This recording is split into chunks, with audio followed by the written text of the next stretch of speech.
Hi చిన్నోడు చిన్నమ్మ. Hi friends, మా అమ్మ ఎలా జ్యూస్ చేసిందో చూడండి. మా అమ్మ చాలా బాగా జ్యూస్ చేస్తుంది. మరి నేనేమో అమ్మ పక్కన కూర్చుందేమో, నేనేమో చూస్తాను, తర్వాత ఏమో నేను కలుపుతాను, మా అమ్మేమో వేస్తుంది, అంతే. అమ్మ చూడండి బుంజి ఎలా చేస్తుందో. మా నాన్నమ్మ కంటే నేను చాలా ఇష్టం.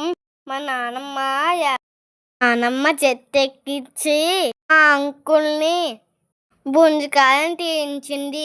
నాకు చాలా ఇష్టం, ఇప్పుడే తింటున్నా. మా అమ్మ నేను ఒక గడ తినేసాం. కాదు అన్ని జానుయే తినేసింది, నేనేం తినలేదు. కాదు, మా అమ్మ నేను తిన్నాం, అంతే. నాకు కూడా చాలా ఇష్టమని ముంచుకెళ్ళి, మీకు కూడా ఇష్టమైన మనవరాల కోసం ఒక రోజంతా పోరాడి చేలోకి వెళ్ళి చెట్టు ఎవరో ఒకరు నేను ఎక్కిచ్చారని ఎక్కిచ్చేసి ముంచుకెళ్ళి కోయించుకొస్తారండి అత్తయ్య. మనం అడిగితే కొన్ని కాయలు తెస్తారు, మనవరాలు అడిగితే చెట్టు ఎక్కించి అన్నీ దించేస్తారు.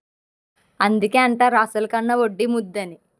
కాదు, మా అమ్మ అబద్ధాడుతుంది. మా అమ్మ కూడా అడిగితే చాలా చేస్తుంది, నాకు చేస్తే మాత్రం ఎక్కువ తినేస్తుంది, నాకు ఉంచుకుంటా.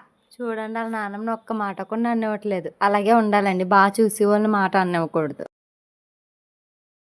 మా అమ్మ నేను జ్యూస్ చేసేస్తున్నాం. చూడండి, మేము బాగా చేస్తున్నామా. నేను జ్యూస్ చేయడానికి ఏర్పాట్లు చేసుకుంటే ఈ లోపు అయ్యి వంపేసి ఆ సబ్జీ గింజలు వంపేసి ఇలా అల్ల కల్లోలం చేసేస్తుందండి. సండే వస్తే ఉంటుందండి నరకం. నేను ఈ వంట చేసేలోపు వంటగది గత్తర చేసేసాడు, పింగాది గ్లాస్ బట్టలు కొట్టేశాడు, నేను తక్కరం చేశాడండి. నేనేం చేయలేదు. అబద్ధాలు ఆడేస్తున్నాడు మా హరిబాబు. వాషింగ్ మిషన్ దగ్గర ఇసుక వంపేసింది. ఇప్పుడే ఇలా ఉంటే 45 రోజులు ఎండాకాలం సెలవులు ఎలా భరించాలి స్వామి.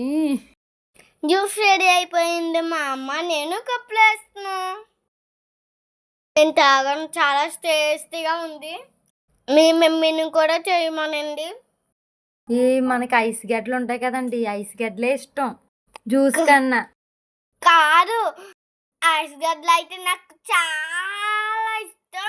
ఇంకా నేను చాలా రోజులు తింటా. తినకూడదు కదా ఐస్ గడ్డలు, ఎక్కువ ట్రాన్స్ఫర్స్ వచ్చేసి జలుబు చేసేస్తుంది. నేనేం తినను, మా అమ్మ అలాగే అబద్ధాలు ఆడుతుంది. వీడియో నచ్చితే లైక్ చేసి సబ్స్క్రైబ్ చేయడం మర్చిపోకండి.